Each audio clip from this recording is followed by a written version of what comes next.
Ողջույն հարգելի ունկնդիրներ, Հանրային ռադիոյի ուղիղ եթերում ենք, ես առողջ եմ հաղորդման շրջանակում։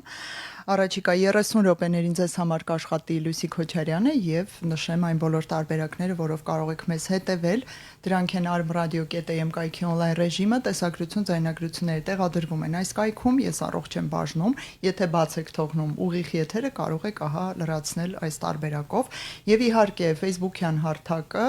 որտեղ մեզ կարող եք դիտել live stream-ի տարբերակով, դրա համար պետք է մտնեք Հայատար գրված Հայաստանի Հանրային ռադիո Facebook-յան էջ։ Մեկնաբանությունները բաց են, կարող եք այնտեղ հարցեր, դիտարկումներ թողնել, մենք հետևում ենք այդ ամենին եւ կփորձենք նաեւ անդրադառնալ ձեր թողած հարցերին։ Իսկ ես ներկայացնեմ, թե ում հետ ենք զրուցելու, երկու հյուր ունենք, Ֆանարջյանի անվան ուռուցքաբանության ազգային կենտրոնի կանանց առողջության կլինիկայի ուռուցքաբան, վիրաբույժ Մետաքսիա Մկրտչյան, ողջույն։ Ողջույն։ Եվ նրա բուժարուն Անժելա Հակոբյան, ով այսօր խոսելու է իր հաջողված բժշկական պատմության մասին։ Այո, ողջունում եմ ձեզ։ Ընդ որում հունիսը նշվում է որպես քաղցկեղը հաղթահարածների ազգային բուժման ամիս եւ մենք այսօր հենց խոսելու ենք ինչ է պետք հաղթահարելու համար քաղցկեղը եւ լսելու ենք բուժարուին, ով հաջողությամբ անցել է բոլոր փուլերը եւ բուժված է այսօր ու պետք է հասկանանք, թե ինչու է քաղցկեղը դեռ շարունակում այդպես միայն վատ տեսանկյունից դիտվել, միայն դեմոնիզացվել, համարվել վերջնագիր, որ վերջ եթե ձեզ ախտորոշել են քաղցկեղ, ապա ոչ մի փրկություն չկա, մինչդեռ ժամանակակից բժշկագիտությունը առաջարկում է եւ ախտորոշման շատ արդյունավետ տարբերակներ եւ քայլեր, որոնք կարելի է արագ ձեռնարկել եւ իհարկե բուժման ամենատարբեր պլաններ ու քայլեր։ Երևի թե սկսենք առաջին հարցից, ինչու եք անհրաժեշտ համարում այն մի ամբողջ ամիս նվիրել քաղցկեղը հաղթահարածներին, այդ անձանց եւ խոսել դրա մասին, որն է այստեղ կարեւորությունը։ Շնորհակալ եմ հրավերի համար, բավականին կարևոր թեմա է անդրադարձ կատարել արդեն հաղթահարած բուժառուներին, որովհետև անընդհատ քննարկվում է քաղցկեղի թեման, ինչու ոչ բոլոր լրատվական միջոցներով եւ Հայաստանի Հանրապետությունում եւ Եվրոպայում, բայց անդրադարձը արդեն հաղթահարված պացիենտներին, բուժառուներին բավականին քիչ է լինում։ Դա է պատճառը հանդիսանում, երբ որ առաջին ախտորոշումով բուժառուն մոտենում է, մտածում է վերջ, ախտորոշումը դրված է արդեն, ես կորած եմ, բուժում չկա, փորձում է բոլոր ճանապարհները փնտրել, որպեսզի այսպես ճակերտներում փախչի հիվանդանոցից, որտեղ մտածում է, որ հիվանդանոցը դա վերջին կանգառն է, այսպես ասած։ Եվ բուժառուները հաղթահարած բուժառուները ինչքան շատ բարձրաձայն են թեման, որ բուժելի է քաղցկեղ, դա դատավճիռ չէ, բուժելի է, նամանավանդ կան օրգան համակարգեր, որոնք որ բավականին լավ են ենթարկվում բուժմանը, ապահովում են մինչև 95-ից 98% հավանականությամբ բուժելիություն, հա, օրինակ ինքս իմ ոլորտին անդրադարձ կատարեմ, կրծքագեղձի քաղցկեղի բուժելիությունը վաղ փուլերում հայտնաբերման պարագայում բավականին բարձր տոկոսներ կարող ենք ապահովել բուժելիություն ու տվյալ կինը, աղջիկը նորից վերադարձ կատարի իր նախկին առօրյա կյանքին։ Եվ այս մասին պետք է խոսել որքան հնարավոր է շատ։ Պետք է որքան հնարավոր է շատ կարևոր է գրագետ, չդիմել on-line հարթակներին, գիտեք հիմա տարածված ChatGPT-ները, առաջ Google-ներ, search-երը, այո, բավականին շատ են, ու դրանք ասեմ, որ գրագետ լինելու դեպքում, այսինքն կողմնորոշումը ճիշտ լինելու դեպքում ինֆորմացվես կծանոթանաց, բայց չես հիմնվի մնացածի վրա ու բնականաբար կդիմես արդեն մասնագետներին ճիշտ բժշկական հաստատությունում։ Բժիշկ ձեր պրակտիկայում լինում են դեպքեր, երբ այդուք բախվում եք այդ խնդրին, բուժառուն գալիս է, ինքն արդեն ինչ որ բաներ կարդացած, ինքն ինչ որ ախտորոշում մոտավոր ձեռքին եւ նույնիսկ փորձում է միգուցե ուղղորդել, թե ինչ պետք է արվի։ Գիտեք, շատ հեշտ է բժշկի համար, ես ինքս մեր կլինիկայի անունից եմ խոսում, որ շատ հեշտ է մեզ, որ հիվանդը կարդացած ու տեղեկացված է մոտենում ու իր հարցերը ավելի կենտրոնացված հարցեր են լինում բուժման վերաբերյալ ու ինչու ոչ ինքը նաև օգնում է քեզ ընթացիկ, որպեսզի միասին այդ ճանապարհը անցնեք, երկու ձեռքի բռնած, ոչ թե երբ որ միայն դու ես լինում ու փորձում ես այդ բացատրելու վրա ավելի շատ ժամանակ է գնում, քան բուժման process-ը արդեն տուժում է։ Բայց երբ որ հիվանդը հաստատակամ արդեն բուժման սխեման ձեռքին ասում է, որ օրինակ ChatGPT-ն ասեց, որ ինձ քիմիա պետք չի, այդտեղ արդեն ամեն ինչ խառնվում է, որովհետև չմոռանանք, որ on-line հարթակը, հա, ռոբոտը ինքը հարցը ուղիղ է ընկալում, այսինքն բացառությունները չգիտի, հա, օրինակ այսօր մեդիայում հանդիպեցի, երբ որ հարցրել էին ու տեղադրել էին բժիշկների հարթակում, որ մեջքի ցավ ունի, հարցնում է on-line հարթակին, որ մեջքս ցավում է, ասում է դա ինֆարկտ է միանգամից, բայց երբ որ բժշկին է հարցնում, ասում է դա կարող է մկանային լինել, նյարդային, սրտային, այսինքն տարբերակները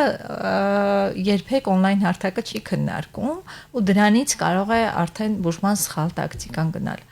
Ես շատ անգամ հորդորում եմ իմ պացիենտկաներին ու մենք կլինիկայում տրամադրում ենք մեր հիվանդներին գրքեր տեղեկացվածության, այսինքն գրքեր, որոնք ամերիկյան ասոցիացիայի ASCO-ի կողմից կլինիկական ուղեցույցների հիմնան վրա կազմակերպված գրքեր են, տպագրված գրքեր են, որոնք տրամադրում ենք հիվանդներին ու ասում ենք, որ on-line հարթակ գնալու փոխարեն սկզբից կարդա սա, հա, այսպես ասած տարական դասարանի հիմքը սա է, մնացածը արդեն դու ինքդ կհասկանաս ինչը կարդալ եւ ինչը չէ։ Այսինքն on-line հարթակի խոտանը բուժարուն ինքը կարող է արանքից անել, այսպես ասած։ Շնորհակալություն, անդրադառնանք Անժելային, շատ կուզեինք լսել, թե ինչպես եք դուք կասկածել, որ մի բանային չէ, մինչև բժշկին եւ կլինիկա հասնելու ձեր պատմությունը կարող եք ներկայացնել։ Այո, իհարկե, ցավ եմ զգացել, իմը կրծքագեծի քաղցկեղը։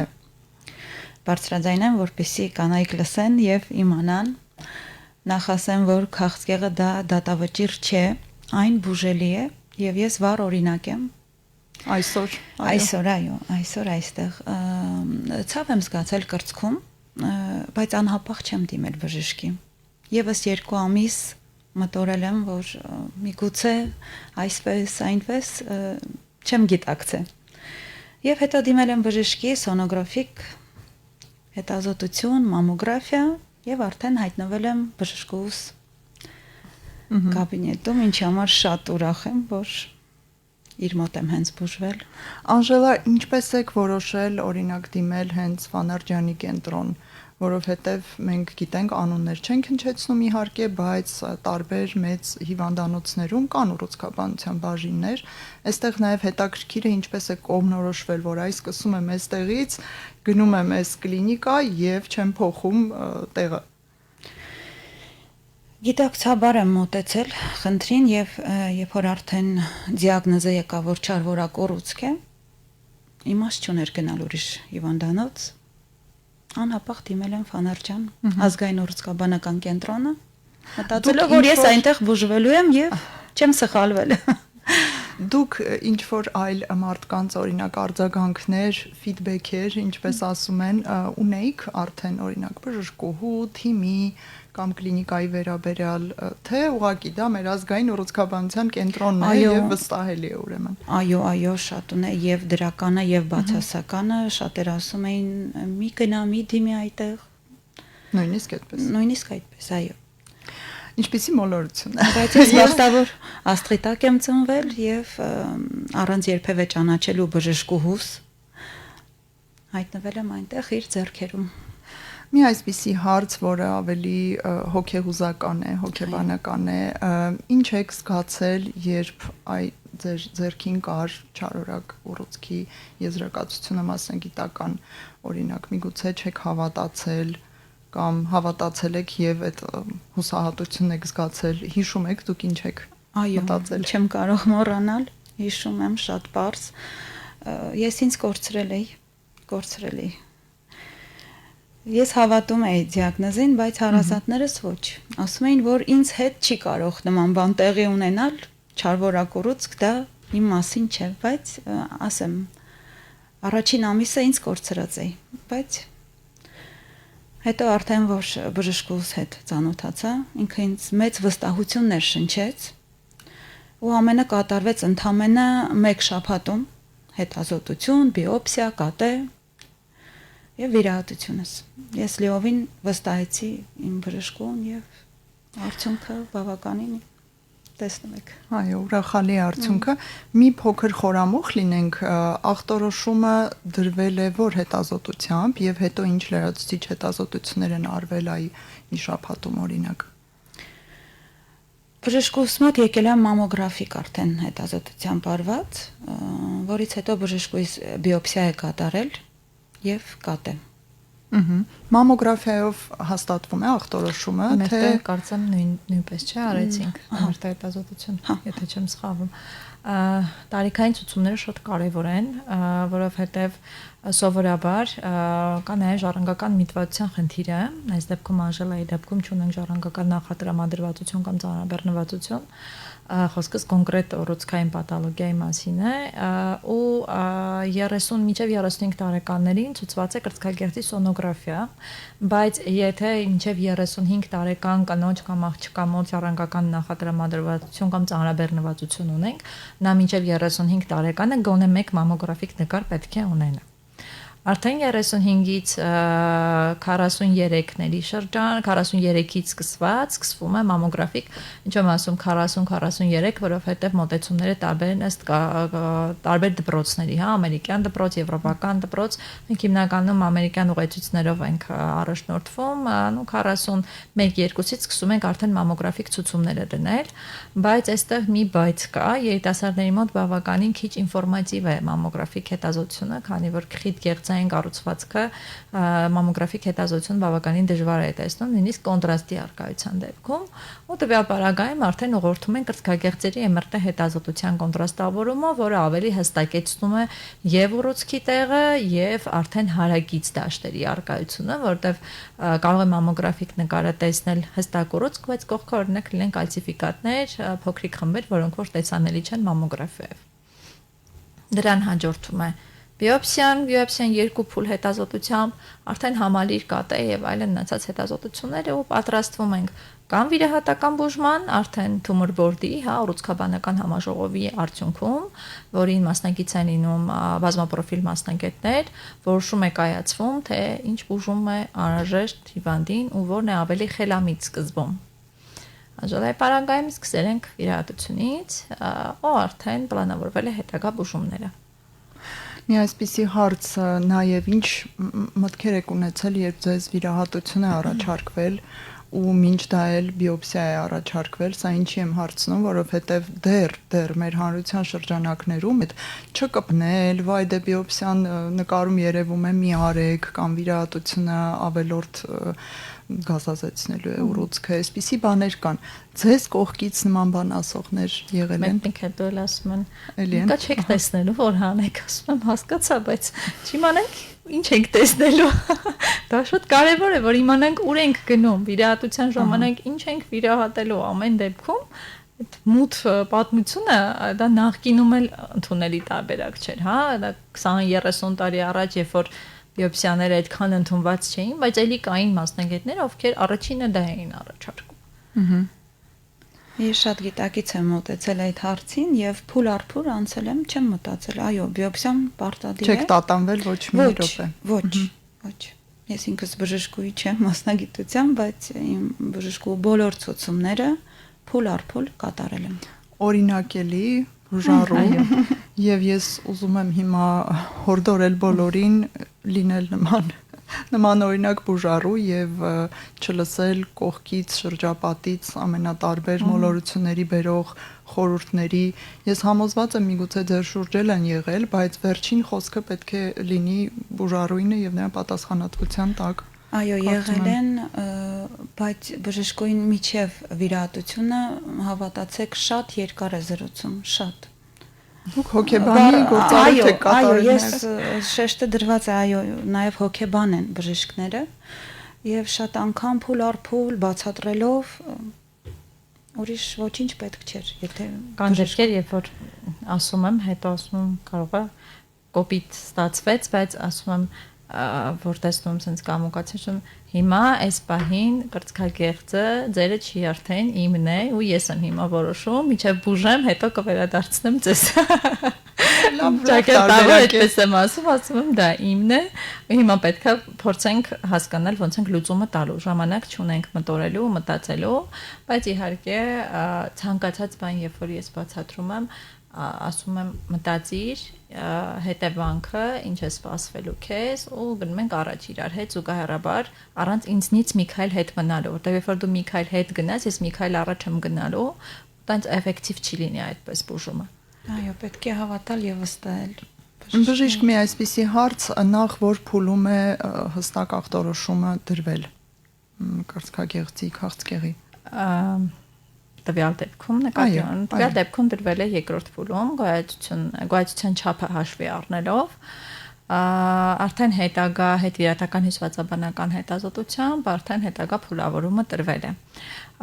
իսկ ինչ մնում է վիրահատելիության սահմանները տվյալ պարագայում բավականին արդեն թույլատրելի վիճակում էին գտնվում որպեսզի գնանք վիրահատելի բայց լինում են դեպքեր երբ որ գոյացության չափն այնքան մեծ է որը վիրահատելիության սահմանը անցնում է, այսինքն եթե պետք է վիրահատել, միանշանակ կվիրահատվի բուժառուն ու կբուժվի մաքուր սահմաններում, այսպես ասած, ամբողջ վիրահատական բուժումը կհաջողվի, բայց արդեն հետագայում թե ինչ ընթացք կունենանք մեծ ուռուցքների դեպքում դա այդքան ցանկալի process չի։ Այս բարակայում վիրահատվել ենք, էսթետիկ կողմին նույնպես ուշադրություն ենք դարձրել եւ արդեն որը Գուցե ես կինեմ ինձ համար դա առաջնահերթ է, բայց կարծում յուրաքանչյուր բժշկի համար ուռուցքաբան վիրաբույժի համար զուգահեռաբար պետքա լինի նաև էսթետիկ կողմը, որտեղ ես իմ բուժառուներին ասում եմ, որ 1 տարի հետո ամեն ինչ հետևում է լինելու, դու բուժվելու ես, բայց երբ որ դու կանգնես հայելու առաջ, դու հասկանալու ես, որ այսօր ունես ինչ-որ պատմություն, հիշողություն ու դա արտացոլվելու է քո մարմնի վրա։ Դրա համար առաջինը մենք զուգահեռաբար ենք անցկացնում, որպեսզի հետագայում էլ չհիշենք հիվանդության մասին ու մոռանանք թե ինչի միջով ենք անցել ընդհանրապես։ Փաստորեն մեծությունը թույլ էր տալիս հստակ վիրահատությունը կատարել։ Տեսակը, ենթատեսակը, չափը ու պոլիօրգան կատա հետազոտությամբ մնացած բոլոր անալիզները թույլ տվեցին մենք սկսենք վիրահատական բուժումից։ Մխրճվածություն, այլ հյուսվածքներ, եզրակացեր, ենթատեսակներ, գենետիկական նախատրամադրվածություն ունենք, չունենք եւ այլն, ըստ դրա արդեն բոլոր համադրված տվյալները արդեն համաժողովի եզրակացությունը ունեցանք, երբ որ կարելի է թույլատրելի է, որովհետեւ ես կարծում եմ, որ բուժառուի կյանքի միանձնյա որոշումը դա այդքան էլ ճիշտ որոշում չի, ինչքան էլ որ բժիշկը գիտակցում է ու գիտի, որ դա ճիշտն է, ճիշտ կլինի խորհրդակցել նաեւ մնացած գոլեգաների հետ, դա առողջ մտածելակերպ է, ու դա չի նշանակում, որ եթե խորհրդակցեցինք գոլեգաների հետ, ուրեմն մենք վատ բժիշկ ենք։ Դա նշանակում է, որ մենք հաշվի ենք նստում մնացածի հետ ու բնականաբար դա առողջ բուժում է ենթադրում։ Անժելա, ձեզ տարօրինակ այսպես ասած չթվաց, որ դուք դիմել եք մի բժշկի, բայց ձեր որոշումները կայացնում են մի քանի հոգի եւ այս թյուրիմացությունները, թյուրըմբռնումները չծագեցին ձեզ մոտ։ Հետաքրքիր է։ Իհարկե ոչ, որովհետեւ նույն հենց քիմիոթերապիան էլ ժողով են նշանակում, քննարկում են մի քանի հոգով։ Իսկ դուք տեղյակ լինում եք ամեն ընթացիկ քայլից, այ ուր հասան, ինչը որոշվեց, հաջորդը ինչն է որոշվելու։ Այո, ես շատ բախտավոր աստղի տակ եմ ծնվել։ Իմ բժշկուհին սա ուղղակի գովեստի խոսքեր չեն, անցել է արդեն մի տարի, բայց իմ բժշկուհին օրը 24 ժամ հասանելի է ինձ համար։ Այսինքն այդ հոգեկան վիճակը միշտ ներկա է եղել։ Ես եթե օտարություն զգայի, միգուցե եւ չվստահեի բժշկից, բայց ես զգացել եմ, որ ամեն ինչ պարզ է, թափանցիկ եւ իրոք իմ բժիշկը ուզում է, որպեսզի ես բուժվեմ եւ ապրեմ։ Իսկ ինչպես դուք անցաք վիրահատության միջով, այսպես ձեր նախնական զգացողությունները որքան տևեց, ինչ անզգայացմամբ է կատարվել, հետո ինչ եք զգում արդեն եթե սպիեր կամ ինչ որ հետքեր կային, կարող եք կիսվել, եթե իհարկե լավ եք ձեզ զգում այդ առումով։ Այո, զգում, այո, տևել է մոտ 4 ժամ, 4 ժամ է տևել, ֆիզիկապես շատ լավ եմ տարել։ Ընդհանուր անցկացմամբ էր, հա, նարկոզով այսպես հասանելի լեզվով։ Այո, ու միջետ պատմեմ, երբ որ ինձ տարան արդեն վիրահատարան քույրերը, արդեն պարկացրել են, որ պետք է հիմա սկսվի վիրահատությունը, տեսնում եմ բժշկուհիս չկա, բայց զգում եմ, որ արդեն հեսա պետքա քնեմ, արդեն ներարկել են այդ։ Բայց դեռ չկան։ Ասում եմ բժշկուհիս զուրա, քույրը նոր զանգահարում է, բժշկուհիս գալիս է։ Այդ դրվագը երբեք հասցնում եք տեսնել։ Այո, դրվագը երբեք չեմ մոռանա, ինքը ինչ շոյում է։ Ասում է, որ հանգիստ եղել եւ այո, այդ էմոցիոնալ պահը ես մի քիչ որ ասում են ամեն ինչ լավ է լինելու, ասում եմ, հենց արտանաս ինչ ճանաչես, դա շատ կարեւոր է։ Ես քեզ ռեանիմացիայից շուտ քիչեցնեմ, որ չճանաչես, մի քիչ երկար կմնաս։ Եվ ես հիշում եմ իմ պետք է հասնենք ճանաչելուն, չէ՞։ Բժշկուհուս բառերը, որ այո, սա քո փրկությունն է։ Եվ շոյելով ինձ արդեն ես քնեցի։ Լավ, սպիեր ունեմ իհարկե, բայց այդ process-ը անցել է շատ հարթ։ Գանգատներ երբևիցե չեմ ունեցել, նույնիսկ ավելորդ հեղուկ, որ հավաքվում է, գիտեք, վիրահատությունից հետո, այո, չեմ ունեցել ընդհանրապես։ Մի այսպիսի հարց, օրինակ, տարիքը կամ ընդհանուր առողջական վիճակը ազդում են այդ արագ լավ վերականգնվելու վրա եւ արդյոք այստեղ ունեինք խանգարող այլ հանգամանքներ օրգանիզմի կամ այլ հիվանդությունների հետ կապված։ Միանշանակ կողմնակի հիվանդությունները կարևոր դերակատարում ունեն եւ նաեւ վնասակար սովորությունները, որովհետեւ ուռուցքաբանական առումով ոչ, որովհետեւ ուռուցքաբանական դեպքում բոլոր կողմնակի հիվանդություններն ու հակացությունները մի կողմ են դրվում ու առաջնահերթությունը տրվում է ուռուցքային հիվանդության բուժմանը։ Բայց էսթետիկ կողմի առումով պլաստիկ վիրահատությունների համար առաջի թշնամին դա շաքարային դիաբետի արկայությունն է, որ չունենք տվյալ դեպքում եւ ծխելու տարիների քանակը, գլանակների քանակը, որովհետեւ ծխող մարդկանց մոտ անոթները շատ ավելի փուխր եւ շատ ավելի վատ են լինում ու սովորաբար վերքերը շատ դժվար են վերականգնվում ու դա ռիսկի գործոններից մեկն է ու շատ անգամ ցավոք լինում է դեպքեր, երբ որ էսթետիկ վիրահատությունից հրաժարվում ենք հիվանդին անել, որովհետև կան հակացություններ։ Կամ ասում ենք երկրորդ, երրորդ этаպով կատարվի վիրահատությունը, որովհետև դա հիմնական հակացությունն է ու ահագին մեծ բարդությունների առաջ է կանգնեցնում, բայց բնականաբար դրանք բացարձակ հակացություններ եւ կողմնակի հիվանդությունները բացարձակ բնույթ չեն կրում, կարելի է շատ հանգիստ կոմպենսացնել բոլոր process-ները, հիվանդի վիճակը կոմպենսացնել, բարելավել, այսպես ասած, գոնե եթե բացարձակ չեն կարողանում հարաբերական կայուն վիճակ ապահովել, նոր գնանք վիրահատության։ Մենք հարց ունենք լսարանից, արդյոք վիրահատությունից հետո էլի ինչ-որ թերապիաներ, դեղորայքային նշանակումներ եղել են, թե ամեն ինչ ավարտվել է վիրահատությամբ։ Այո, եղել են քիմիոթերապիա։ Ահա։ Քիմիոթերապիա։ Պարտադիր է իդեպ սա բոլորին է նշանակվում։ Ոչ բոլորին է նշանակվում, կան ենթատեսակներ, ուռուցքային ենթատեսակներ, որոնց դեպքում ցուցվում է քիմիոթերապիա, կա դեպքեր, երբ որ սահմանային բնույթ է կրում ու այդ դեպքում քիմիոթերապիան հիվանդը ստանում է ոչ թե տվյալ դեպքում, տվյալ ժամանակացույցում բուժվելու համար, այլ հետագայում որևէ խնդիր չունենալու համար, որևէ հեռակա ու ինչու տեղային կրկնություններ չունենալու համար։ Զուգահեռաբար դրա հաջորդաբար դրան հետևում է նաև ճառագայթային բուժումը, որը ելի կախված դեպքից, կախված ենթատեսակից, փուլավորումից, մնացած ամեն ինչից։ Հորմոնոթերապիա երկարատև, որը հիվանդները տրտնջում են շատ անգամ խմել, բայց Անժելան բավականին կարգապահ է այդ առումով, նույնիսկ ժամերը չի խախտում։ Ես ունեցել եմ մի ցավշտալի դեպք, երբ որ մեր բուժարուն վիդեո էր արել, թե ոնց է խմում, ուղարկել էր ինձ, ասում էր, տեսեք, ես Սպարտա չանաչեմ, ասացի, հա, ես շատ գովերքում եմ այդ փաստը, որտեվ ամբողջական բուժման ավարտից հետո հորմոնոթերապիան, եթե ցուցված է այդ պարագայում, որտեվ կան տեսակներ, որոնք հորմոնոթերապիա, հորմոն կախյալ ուռուցքներ չեն, հորմոնոթերապիան համարվում է հիմնական ստաբիլիզացիայի մեխանիզմը, որպեսզի տվյալ բուժառուի մոտ որևէ խնդիր հետագայում չունենանք։ Ու հանել հորմոնոթերապիան 1-2 օր նույնիսկ չի կարելի արգելված է հանել առանց բժշկի ցուցման։ Այո։ Անժելա, իսկ կողմնակի էֆեկտները զգում եք ձեր վրա, որովհետև այսքան թերապիաներ չեն կարող չազդել ինքնազգացողության կյանքի որակի վրա։ Միանշանակ նախ ֆիզիկական մեծ փոփոխություն է կրում կինը, ընդհանուր միջև մազերն են վնասվում, այո, շատ երկար մազեր եմ ունեցել դե։ Այո, ֆիզիկական մեծ փոփոխություններ, ահռելի փոփոխություններ, թե քիմիոթերապիայի ժամանակ, ճառագայթի ժամանակ արդեն ուրիշ խնդիրներ են առաջանում, կոկորդի հետ կապված, սկսում ես խեղդվել, չորանում, տարբեր, բայց անցանելի է։ Նորմալ այսպիսի արձագանքներ են, հա։ Կողմնակի էֆեկտները բնականաբար ինդիվիդուալ են, յուրաքանչյուր բուժառույմի տարբեր կերպով է արտահայտվում, բայց միանշանակ դրանք դարձելի process-ներ են, ու ես միշտ որևէ բուժման ուղարկելուց, չնայած որ վիրաբուժի ֆունկցիաների մեջ չի մտնում, բայց ամեն դեպքում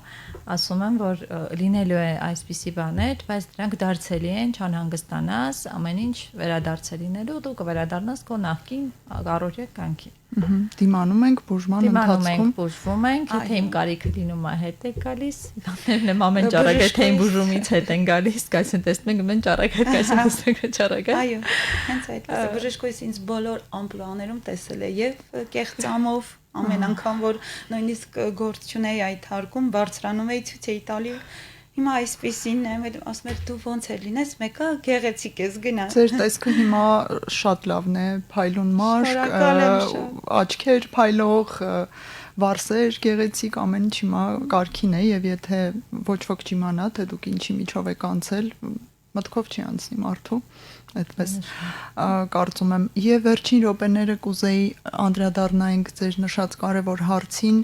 հղիություն տանող կամ հղիություն պլանավորող կանանց ինչ ցուցումներ ունեք ահա կրծքագեղձի քաղցկեղի առումով։ Հիմնականում շատ ուրախ եմ այդ փաստը նշել, որ հիմա երիտասարդ աղջիկները մինչ հղիության պլանավորումը բավականին շատ է տարածում գտել արդեն գալիս են ուղղակի մամոլոգի խորհրդատվության, կրծքագեղձի մասնագետի խորհրդատվության իրենք ինքնուրույն։ Բայց ես ուզում եմ ասել, որ խնդրում եմ բոլոր գինեկոլոգներին, բոլոր մանկաբարձ գինեկոլոգներին, որ հետևողական կերպով բոլոր հղիություն պլանավորող իսկ ինչու ոչ եթե հղիության առաջի շաբաթներին ամիսներին են բոլորին անխտիր պատահեն կրծքագեղձերի սոնոգրաֆիա, գոնե սոնոգրաֆիա, որովհետև մենք բավականին տենդենց է նկատվում հղիների մոտ կրծքագեղձի քաղցկեղի զարգացման ու ճիշտ կլինի որ ճանապարհը սկզբից ճիշտ ընթացք ունենա, որ հետո ոչ մանկաբարձ գինեկոլոգը խնդրի առաջ կանգնի ծննդալուծում իրականացնի թե վարի հղիությունը եւ ոչ ուռուցքաբան վիրաբույժը խնդրի առաջ կանգնի վիրահատի ոնց բուժի հիվանդին արդյունքում ունենք երկու կյանքի խնդիր ոչ թե մեկ արդեն Մի այսպիսի հարց է լսարանից, եթե չկար ժառանգականություն, ապա հնարավոր եղավ պարզել արդյոք թե ինչն էր պատճառը, թե ոչ, այսպիսի հետաքրքիր հարց։ Պատճառագիտությունը կրծքագեղձի քաղցկեղի դեպքում տարբեր է լինում, հիմնականում հորմոնալ դիսբալանսն է պատճառը լինում, բայց ինչու ոչ նաև ստրեսի արկայությունը նախկին տարիներին, հա, մինչև ուռուցքի զարգացումը, ստրեսների արկայությունը, այսօր մենք ստրեսալեցուն ենք, հա, մեր կյանքով, եւ պարտադիր չի, ու ուզում եմ նշել, որ ժառանգական ծանրաբեռնվածության եւ նախատրամադրվածության տոկոսը, ժառանգական քաղցկեղի դեպքերի տոկոսը ընդամենը 5-ից 10% է։ Մարդկանց մեջ շատ վատ է որ ծառացել է այդ հարցը, որ ասում են ժառանգական է երևի այդ քաղցկեղը, որ քաղցկեղը զարգացել է, ուրեմն հետո էլ կլինի, ոչ այդպես չի։ Բոլոր քաղցկեղները չի, որ ժառանգականություն ունեն, ու բոլոր քաղցկեղները չի, որ բուժելիությունը հնարավոր չի։ Այսօր քաղցկեղը դատավճիռ չէ եւ պետք է առաջին նոր լուրը լսելուց անմիջապես այդ բայից սկսած ներառվել process-ի մեջ, բուժվել, հաղթել ու վերջում բարձրաձայնել Անժելայի պես, որ հաղթել եմ հիվանդությանը։ Դրականն էլ պետք է ասվի, միանշանակ դրականը անընդհատ պետք է ասվի։ Հիմա անցել է 1 տարի, ասեմ շատ դաժան ճանապարհ է եղել, հիմա հանգիստ ենք խոսում, բայց այո, շատ դաժան, թե էմոցիոնալ ֆոնը, թե ֆիզիկապես, բայց հաղթահարելի է։ Ես կոչ եմ անում բոլոր կանանց չվախենալ, դիմել անհապաղ բժշկի հետ ազոտվել եւ հաղթահարել ամեն տեսակի հիվանդություն։ Շատ շնորհակալություն, որ հյուրընկալվեցիք, կիսվեցիք այս շատ ինտիմ, ինչ որտեղ ցավոտ եւ խոցելի թեմայով կիսվեցիք, կարծում եմ շատ կարեւոր էր։ Մեր եթերն այսօր նվիրված էր հունիս ամսվան, որը քաղցկեղը հաղթահարածների ազգային ամիսն է։ Ես մաղթում եմ բոլորին առողջություն, վաղ